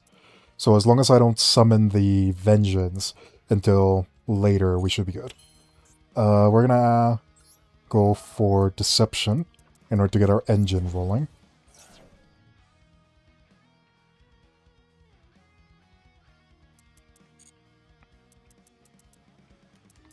And we're gonna grab Hollowed Asamina.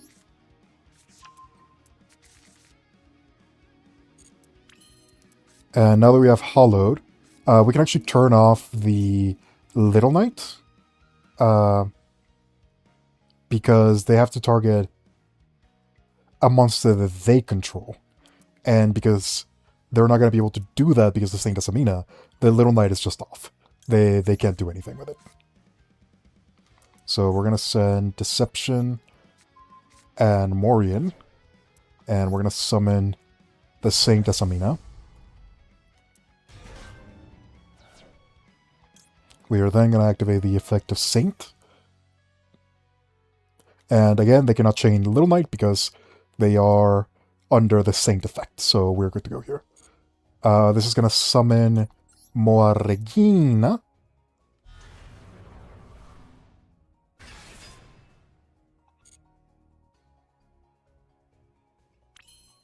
And Moa Regina can get us the Murcielago.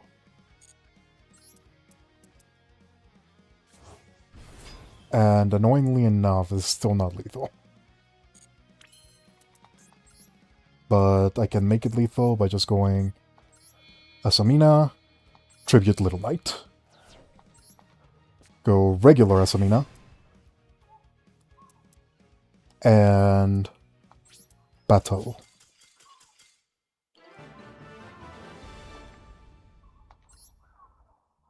That was a cool game.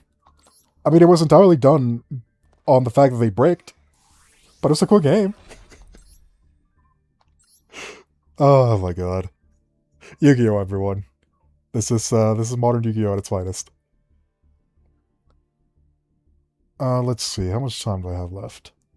I think I have enough time for one more duel. I'm really liking the Samina Labrynth version.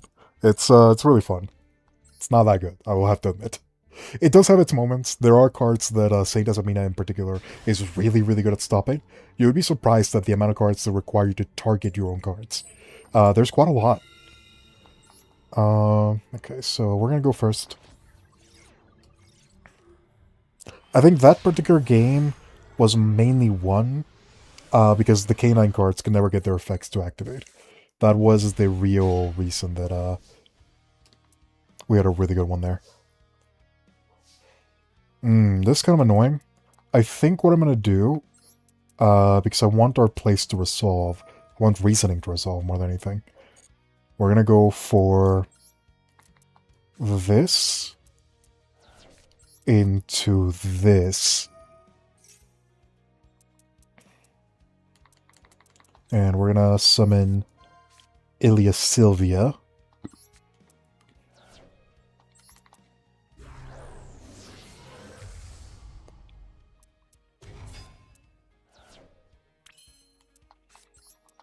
And we're going to go for that.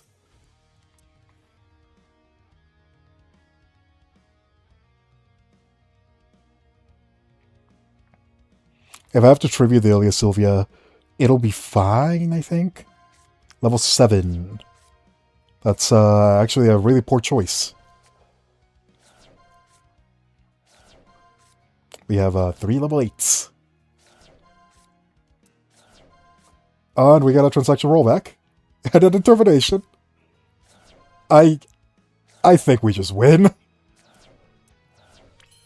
So we did lose the other target, which was kind of annoying, but it's fine. It doesn't really matter. We are going to activate Seeker so we can get another draw. We're going to return a copy of Deception. We have so much stuff. Okay, so we drew another copy of Black Gold Laughs. That's fine, we're not going to draw anymore. Actually, are we going to draw anymore? No, we're not. Then again, I'm just going to get it for free anyways. I'm going to Ilia Sylvia here. And the reason is because I want to get the Halora Samina.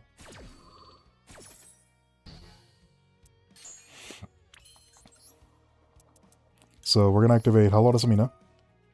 Return the Ilia Sylvia.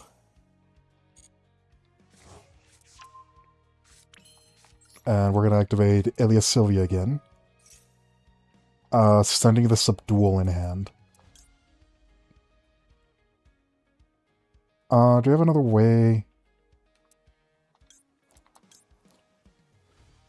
I guess if we do this, it's another negate. If I go for Murcielago, what am I grabbing? Determination?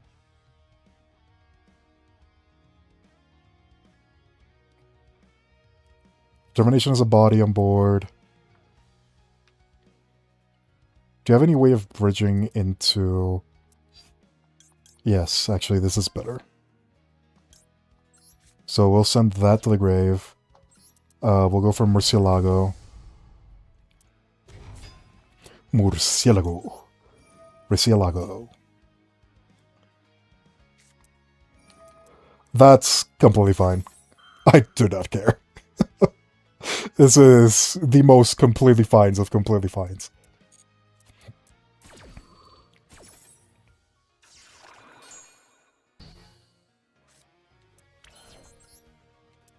So now we are going to go for rollback.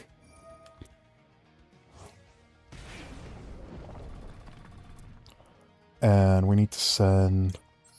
We're going to go Determination. We don't want to chain any other effects.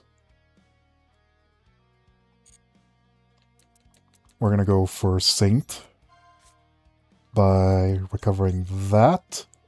And I don't want to put the Subdual back in. Subdual is a dead card. It's completely dead because we have no way of recovering the level 7.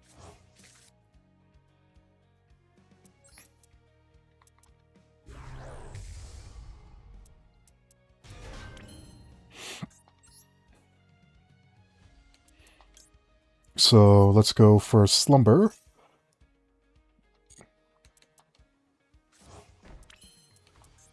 And then let's go for... we do want to keep a Determination on field so that we can go for more Regina.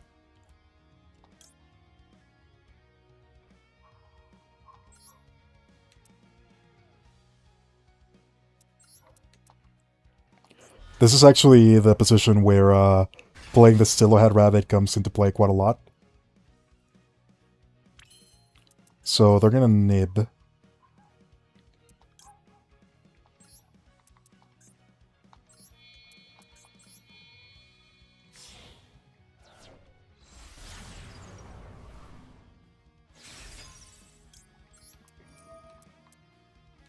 We'll banish their Droll just because it's funny.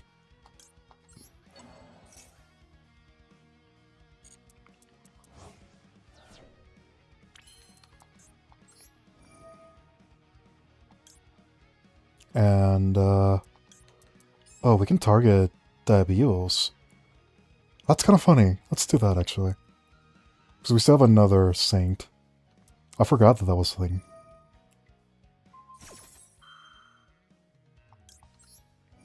There was a reason why I made a Little Knight.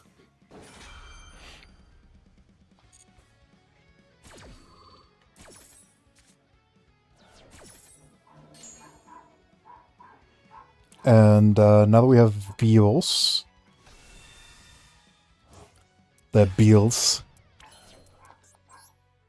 we have a pretty good Dialvestor Vengeance. I guess I banish the second determination. Yeah. Let's banish this one. And let's actually banish Impulse. Because we're going to search another Impulse later.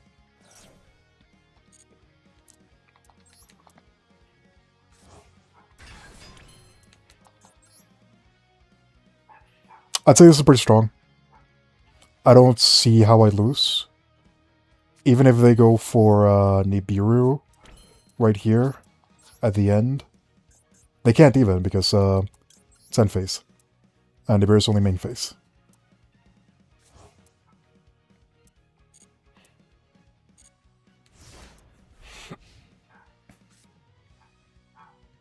We have a pretty crazy amount of interruption.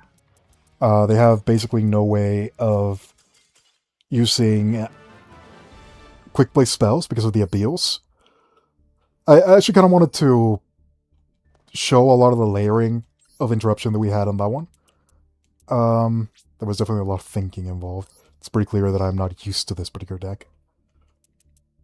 But that's a really good showcase of how insane the Asamina cards can actually be.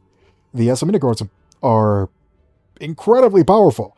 They're just missing a few things to make them more consistent. That's kind of the big issue right now. They need a more powerful trap, if anything. Potentially like a hand trap that they can use. I wonder if there's a way. I don't think that we can super quickly go into it. By the way, they had 3 hand traps. That was through 3 hand traps. It's just none of them stop reasoning.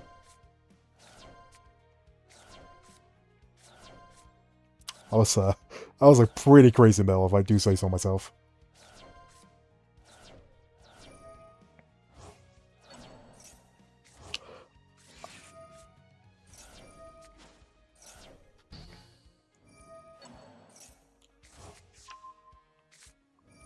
I also want to see if there was something better that I could have done. So far, I don't think there was. There is an argument that I could have stopped. I could have just not cared about draw. I don't know, though, because if Murcielago resolves, that is just so much advantage. I think I made the correct play here. Even if I got interrupted, I still had the body, which was pretty important in making a Little Knight. Saint doesn't mean I cannot be targeted, so that always is going to resolve. We go for more Regina. I guess here, would it have been better to just revive Saint? That is a pretty good decision. Determination can only set cards that are sinful spoils. You know, one of the things that I do actually think was a mistake, I probably should have used a determination to set a debtors. Never mind, I cannot do that. It's not a sinful spoils. I just said that.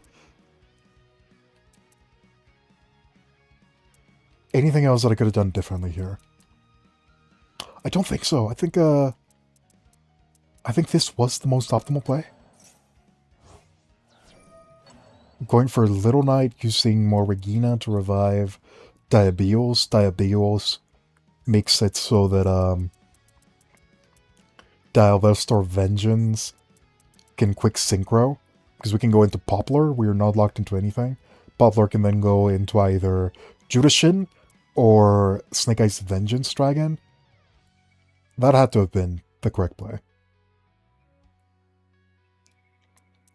We still had a Simple Explosive Slumber Morian that we set back.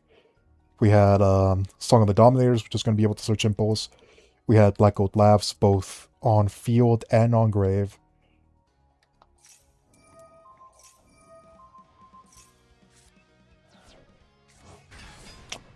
I feel like we were in a very dominant position.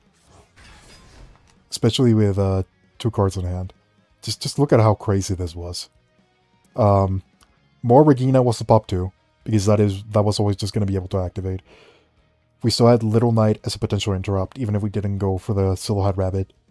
But yeah, I think cutting Silhouette was probably correct. Davos or Vengeance did have the opportunity to quick synchro.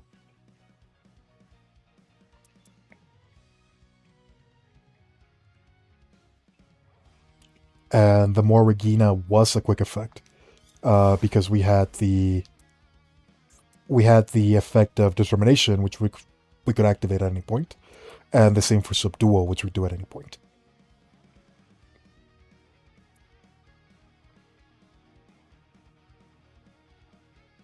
I wonder how Subdual works with a card that you've already activated. Like, can you...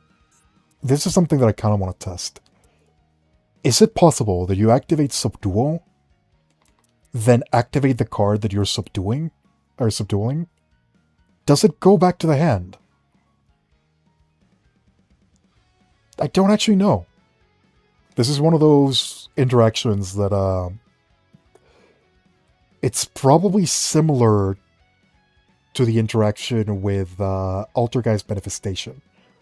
Because Manifestation, one of the things that it can do in the OCG, which are the rulings that we have for Master Duel, if you activate Manifestation and then bounce the Manifestation with Sulquidius, you actually get to keep both the Manifestation and the Summon Monster.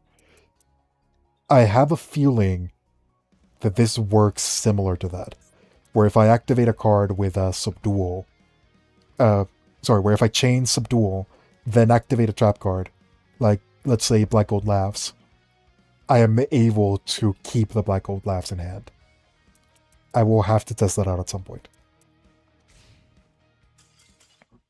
But anywho, I think that is probably all the time that I have for the moment. As much as I want to keep on going and grinding, hoping that I get to 18, I think that's probably going to be the end of the stream. If you enjoyed, thank you very much for watching. This was just a very impromptu thing, just kind of wanted to test out a couple things. Working a little bit with some of the thumbnails and everything. Well, we'll see what ends up happening. I will probably try to stream a little bit more often once things stabilize a little bit more. Hopefully.